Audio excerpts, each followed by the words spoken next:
Well, hi there, I'm Diane Gilliland, and I'm here to show you a really fun product from Clover Needlecraft. It's called the Kanzashi Maker, and it's a plastic template that makes beautiful dimensional fabric flowers like you see here. The Kanzashi Maker templates come in two styles, and there's a smaller and a larger version of each style. In terms of materials, you're going to need some fabric.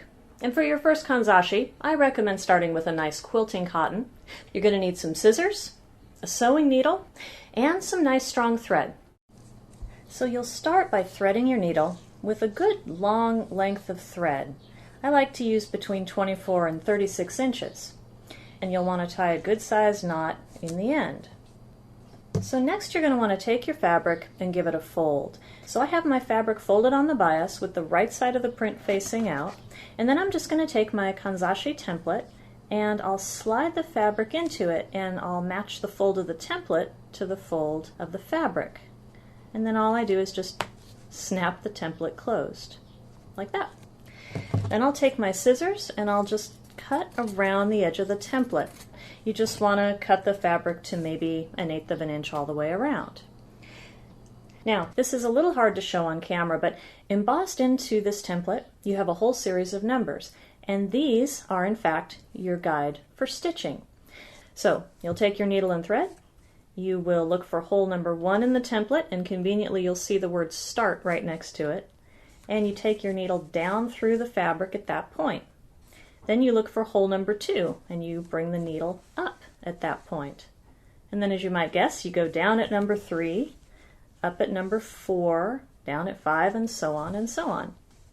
So when you bring the needle up at hole number 8, then you just set that down, leave the thread attached, and then we'll open up the template. Now we have this piece of fabric with these carefully placed stitches in it. All we have to do is hold the fabric here by the folded edge and gently pull the thread, and we end up with our petal. Then you can just set that down.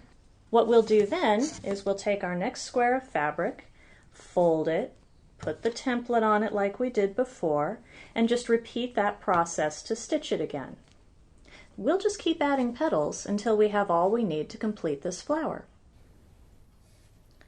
Okay, so at this point I have strung 6 petals to this flower.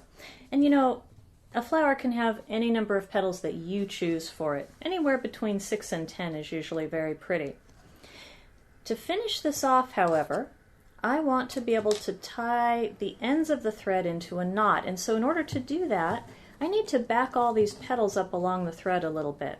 So I'm just going to take the knot at the end and I'm going to gently slide all of these petals back up the thread a bit so that I have a good, say, 6 inches of thread coming out of each side. And now I have 2 ends of thread to work with. And I'm going to tie what's called a surgeon's knot. So if you've ever tied your shoes, you've done most of a surgeon's knot. It just starts with the same little overhand knot that you do when you're going to tie shoes, and then all you do is put the strand back through the loop again. So I take this thread and I tie the ends into a surgeon's knot, and then I pull the ends of the thread together, and as you can see, it turns that string of petals into a nice rounded flower. The surgeon's knot prevents the thread from pulling itself loose again, and I just do this little process of pulling the thread and adjusting the petals.